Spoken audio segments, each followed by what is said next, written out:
Hello, Mermaid. In several books I've read, and also some discussion online, there's often discussed this with whatever or not the Nyadi from Hindu tradition and the Meridians from acupuncture and Taoist traditions are the same thing. If there's basically just different names for exactly the same concept. Because certainly they do sound extremely similar. Both are a system of energy canals that are believed to go through the human body and transporting vital energies through our system. And it is also believed that illness is very often caused by these canals being blocked or broken or in other ways not functioning properly. And various therapies are then constructed to get them going again.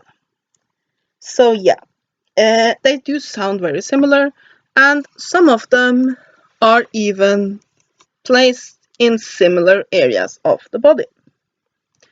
So some authors seems to think that they're just different names for exactly the same concept, while others say no, they are completely different. For those that advocate them being different, they tend to go with basically the meridians being more physical, being basically closer to the physical body, while the nyadi are more ethereal and are closer to our more subtle energy bodies. And, excuse me, I tend to think that when it comes to spiritual topics like that, it's very hard to say it's this way or that way. It very often tends to be a little bit about the belief of the practitioner. And what I can say is that while there are some overlap, very often when you look at maps of the two different systems, the canals do not go completely the same way. The descriptions of the Nyadi tend to be more spiritual in nature than the Meridians. Now, don't get me wrong, both are discussed as carriers of energy. But if I were going to make a guess at it from my own worldview, I would say that perhaps the Nyadi are a more subtle version of the Meridians. That the Meridians are closer to our physical bodies. That while, of course, we have there have been done some research that show that fluids, for example, spread along the meridian system. Generally speaking, we can't measure the meridians. Most of science say that no, they do not exist, or just link them to a nervous system. But even so, the generally are depicted more basically physical, while the Nyadi are more like an energy system. So if I was going to, or basically just energy. So if I were gonna guess, perhaps the meridians are in our basically the first layer of our energy body, while the meridians are further out into the systems. But again, that's just how the feeling I get from it, from my point of view at this moment. So I think that when it comes to things like this, the discussion on if it's the same or not is really pointless, because what it whole thing boils down to is, are there more to our lives than just this physical flesh? And can our physical bodies be manipulated by energy and by that healed?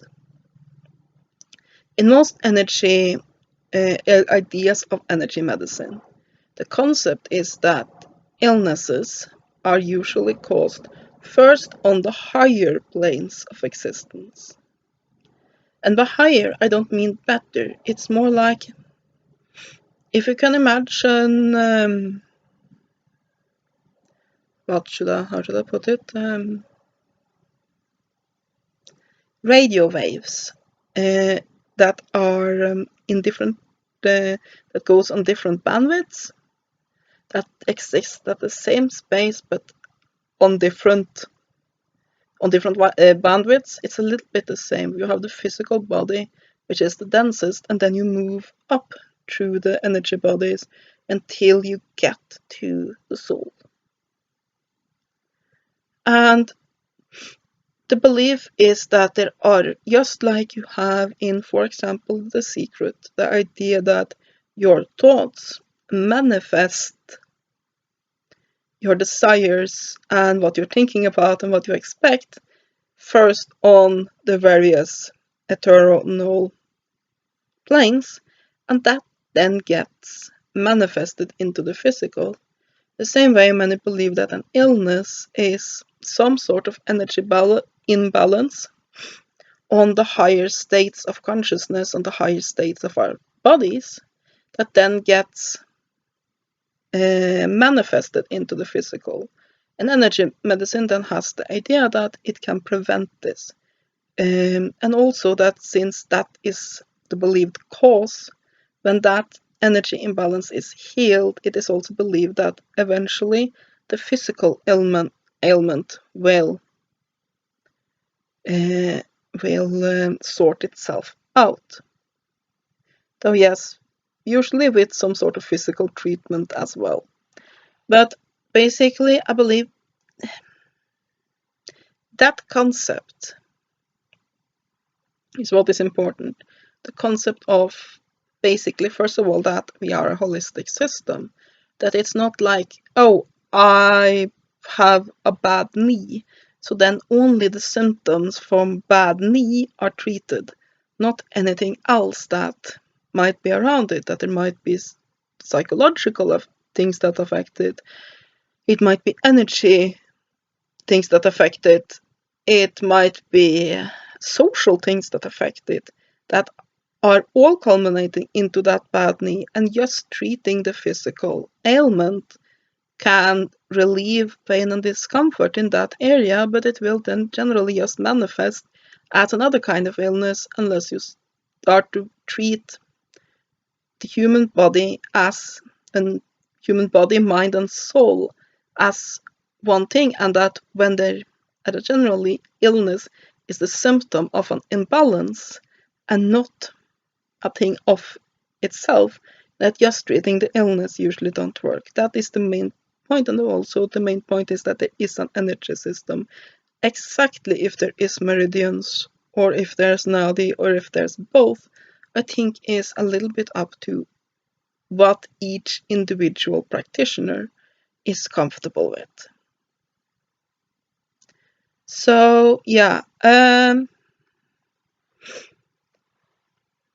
you can say that in some ways it's easier for somebody who has their background in Western ritual magic to work with Nyadi than with the Meridians, because the Nyadi follow more closely to some ideas about how the human energy system works from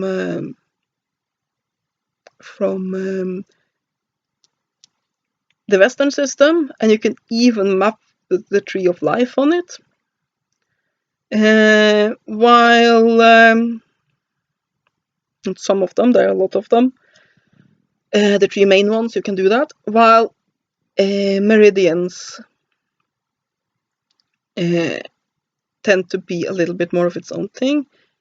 Not that I'm saying that the Hindu system has been inspired by Western ritual magic. It probably hasn't, but I can see more similarities there than with the meridian system of acupuncture. But even so, definitely there are a lot of similarities. So Do I think that these systems was developed completely in isolation from one another? No. I do think that Hindu and Taoist practitioners learned from one another. That we then sat down and learned, or if they just read what one another had written, I do not know. But that they were inspired by one another, definitely, because there are some startling similarities. But do I believe it's completely the same system, just with different words? No, it doesn't seem like that either. So I would say it's a little bit in between. That yes, there are some similarities and there's some overlap where we are talking about the same thing, but that there's also some things that the Nyadi system has that the Meridian system does not have, and some things that the Meridian system has that the Nyadi system does not have, indicating that it was inspired by one another. There are some similarities, but that it's also diverging from one another at some point. So I like to personally work with both and see them as two cooperating but still separate energy systems within the body. And that, like I said, the meridians are closer to the physical plane than the Nyadi is, but that they are all part of the same system and are fueling one another. But of course, that is all up to you how you like to see it. Do you want to see just one of the systems or work with both? That is up to you. But basically, that's my 2 cents on it, that they were inspired by one another. There are clearly some things that are overlapping, that are the same thing, but that there are also some some differences indicating that there are two separate systems and are talking about at least somewhat about two different things. So yeah, that took me 12 minutes to explain a very simple thing, really. But yeah, that's my 2 cents about the debate. But really, it's with spiritual concepts like this, it's very hard to say hard and fast, it's this way or it's that way. You really have to work with it and then decide for yourself how it works for you and what worldview gives you the best results as you work. So yeah, I hope you have enjoyed this video. Have a great day and blessed be.